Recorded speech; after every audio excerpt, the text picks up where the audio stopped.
Today I'm going to introduce you to one of my favourite cars. This is a Rover 800 Sterling Coupe. This one is a 2.5 Kv6 engine. One of my favourite cars of all time. So it's a Rover 800, but it's a two-door version. Now I think there's a Honda version, maybe a Honda Prelude or something like that. But it's just a beautiful car. I'm recommissioning this because I want this as my daily drive. I've had two of them before and they're just so beautiful to drive and just feel wonderful. And I'll take you a little around and I'll show you some things I'm going to do. Today I'm going to replace the front right hand caliper. No, left hand caliper. I did the right hand yesterday. Something interestingly I noticed. So on the Sterling Coupes, the wheels are 16-inch.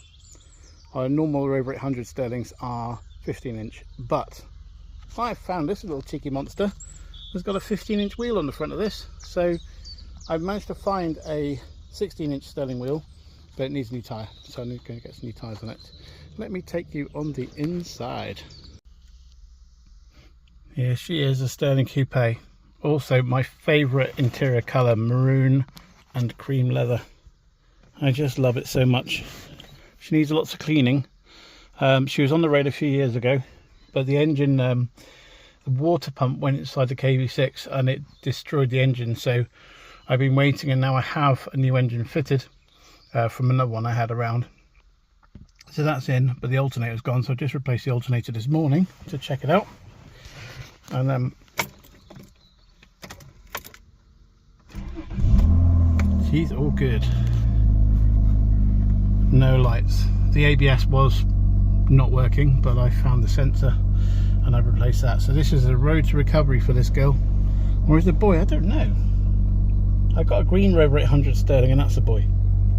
I don't know if this is a boy or a girl. Now interestingly, for you aficionados, I was watching a YouTube video about the Jaguar XJ220 and I noticed that in the XJ220 they used the Rover 800 interior lamp console, which I thought was really funny. Good old British Leyland parts bin, as we all know and love. So there we go. These were built apparently in the Rolls-Royce line. I don't know if you guys could let me know whether that's true or not, because apparently the production numbers of these were too small to do on the mass market on the Rover 800 plant. So they actually had a line on the Rolls-Royce plant which they used to hand make these in. But it's just a beautiful, beautiful car. I love it so much. So there we go.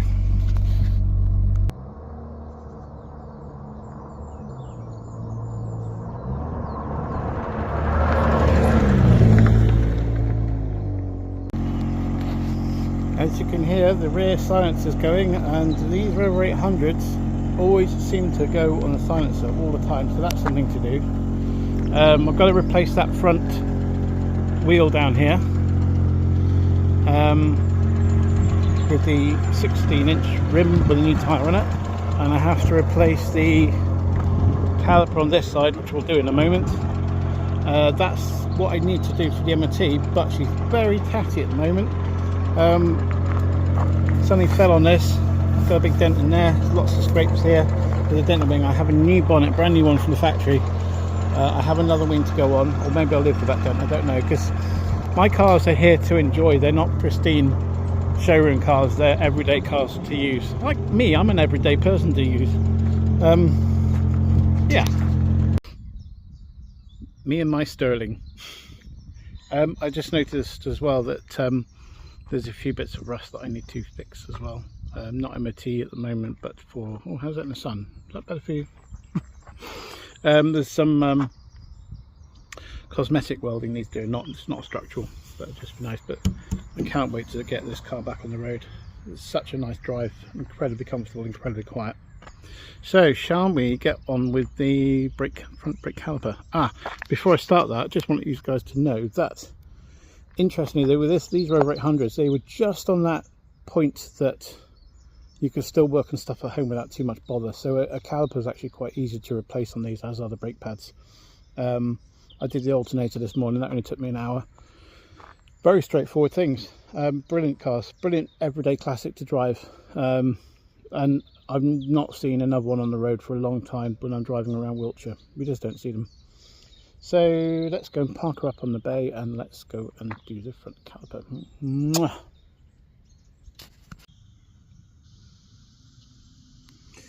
So the first thing we must do is jack it up, take the wheel off, put an axle stand on, and then we'll have a look to see what we've got.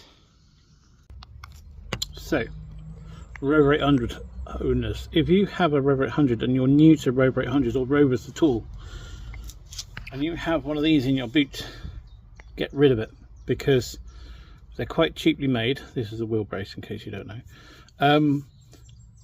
and the socket part of it, it's quite weak material. And if I just spin round, so the Rover wheel nuts, these are common across all the R8 range and the 800 and 600s. They've got an aluminium covering on a steel wheel nut, and over time they become loose. And if these wheel nuts tighten up after time, now it fits on there, but look how loose that is.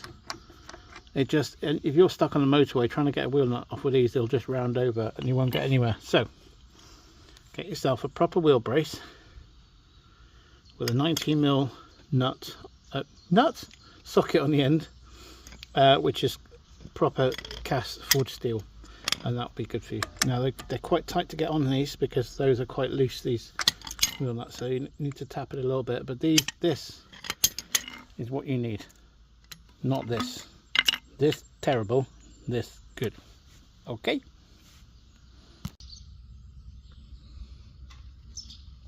so that's the wheel off. It's on an axle stand and the jack just in case. So here we are, the front caliper. So these are really simple. They're only held in, so the caliper is outside the carrier. The carrier bolts to the actual axle itself, and the carrier here holds the caliper, which is here, and it's just 2 bolts, that one there and that one there. It's 13 on that side, 17 on that side. It pinches together and it allows the carrier to the caliper to move up and down on the carrier. Brake pads are in there, and then it's just another, I think it's 14mm bolt, that one, which holds the line in. So it's literally undoing that one there, that one there, that one there, and then you've got to bleed it through afterwards. Leave the piston on the caliper fully in so it can clear the brake pads as you put it on. So let's try that. I don't know how I'm going to do this holding the phone, so I might have to do this in bits and bobs as we go, because I can't see how I'm going to do that as one. But there we go. Let's have a go.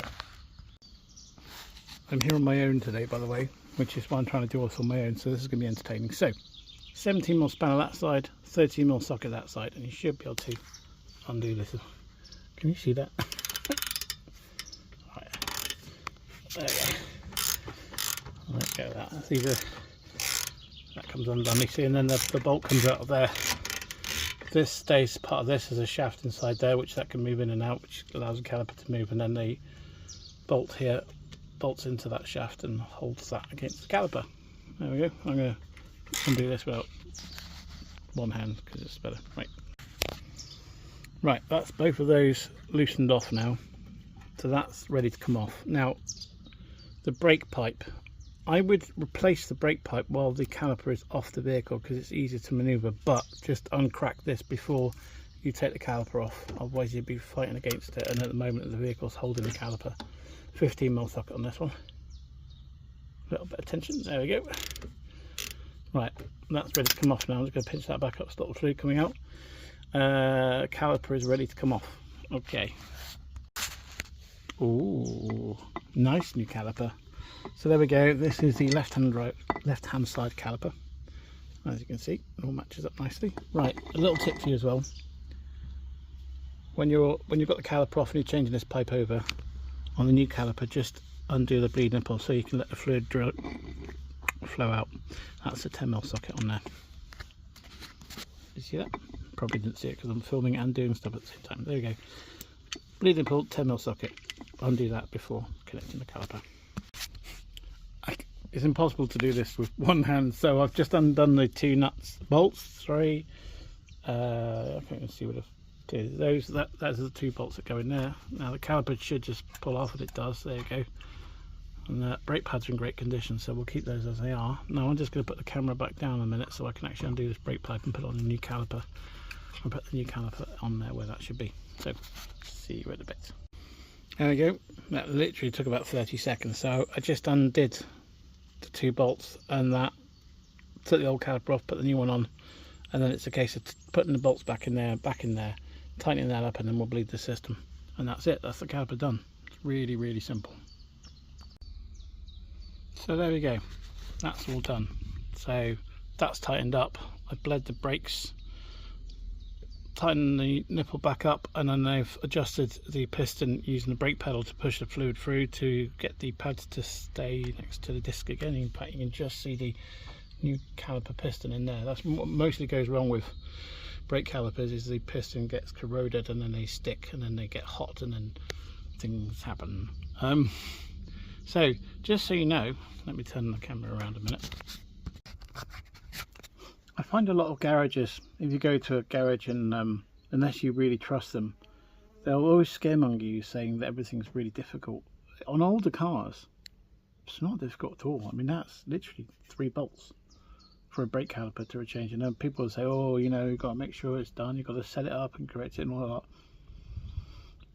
Certainly in Rovers or a lot of older cars, it's not the case. They're really simple to work on. You can work on these things at home, and that would save you probably 200 quid doing it yourself if you're competent-ish. I mean, it's 3 bolts and just the process to go through.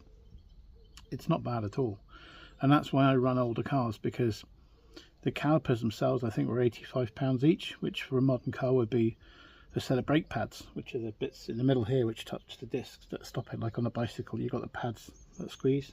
Same situation here, they squeeze against the disc. A set of brake pads on a Rover 800 are £12, and like a new caliper is about £80–85, and you can fit it yourself. So they're really cost effective to run. That's why I love running older cars. I don't have any money either, but they're lovely. I love them. No roof yet, but that's okay because it's so sunny today and it's lunchtime, so I'm just going to have myself some macaroni cheese, army rations, and a cup of tea, as of course I love. Yep, I've had some lunch. I found the rear silencer for the Sterling Coupe, so if I have time I'm going to try and fit that as well. And in other news, in testing things, I realised the wipers were seized. It's a weird one, never had that before. Let me show you what happened.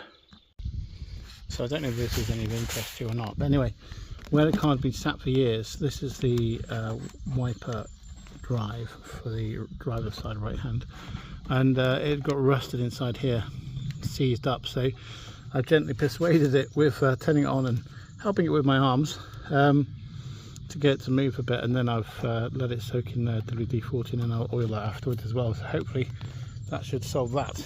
I'm going to have a problem with those. I haven't put the engine cover back on yet. I'm still testing some things before I do that. Geez, a beautiful engine. So here is the other silencer I found. It's held on the front flange with 3 bolts and then just 3 rubber mounts. But looks easy, but it is a bit fiddly. So let's have a look. First of all, we take the wheels off. Okay, wheels are off. Jack's on. And just checked the exhaust now. It's got weird additional little silencer. I've never seen that before. I don't know if that's an aftermarket thing or whether it's a Sterling thing, but I've never seen it on a Sterling before. But there we go. Right, so 3 bolts.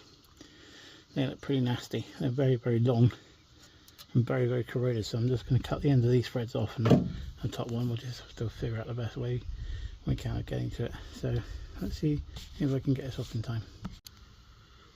Okay, so I've got 2 of the bottom ones off. The top one up here, and these were really tight, so I'm going to have to try and drop the rear exhaust down if I can. Hopefully I've got some space there to do it, and then hopefully we can get the exhaust down a bit and get to the top bolt, because that's going to be impossible to undo otherwise. Okay, I managed to get the top bungs out, so hopefully now we can get to this top bolt and get this off and put the other exhaust on, which would be absolutely amazing. Old exhaust is off. Had to cut that last bolt out, it wouldn't come undone. It was really, really bad. So I'll find a new bolt and I'll put the new exhaust on, and hopefully it'll be a bit quieter. I'll show you why this is blowing, for anyone who's interested in this stuff. It's completely rotten. It's gone all the way down here, see? So bad. And it's over here as well, which it would have made a real nasty noise. This is completely rotten. Bad times. There we go. Nearly there. So wipers work okay now. Engine's running good. I've replaced that exhaust, however, as you can hear that the intermediate section is blowing somewhere, so I've got to go and replace that, but I don't think I have one of those. Boring. Okay, well that'll be next time, because I haven't got any time today now. I've got to get back and do things. I've got to go to the doctor's. Apparently there's something like a neck brace strain or something. Anyway, there we go. Good old Sterling Coupe. I was going to show you the glass before I go. I'll show you these windows. This is something I love about this car. The windows go all the way down. Look at that. You got this huge door, pillarless door, which is great for these days. So absolutely love that. Okay, there we go. Thank you all for watching. I don't know what video I'm going to do next, but it was nice to introduce you to the Sterling Coupe. Follow us and join me on that journey of getting the Sterling Coupe back on the road. It's due in for an MOT on the 10th of April, so I've got to check a few electrical things and stuff like that. I might have to go and do that intermediate pipe as well, but hopefully it'll be all right. Yeah, thank you.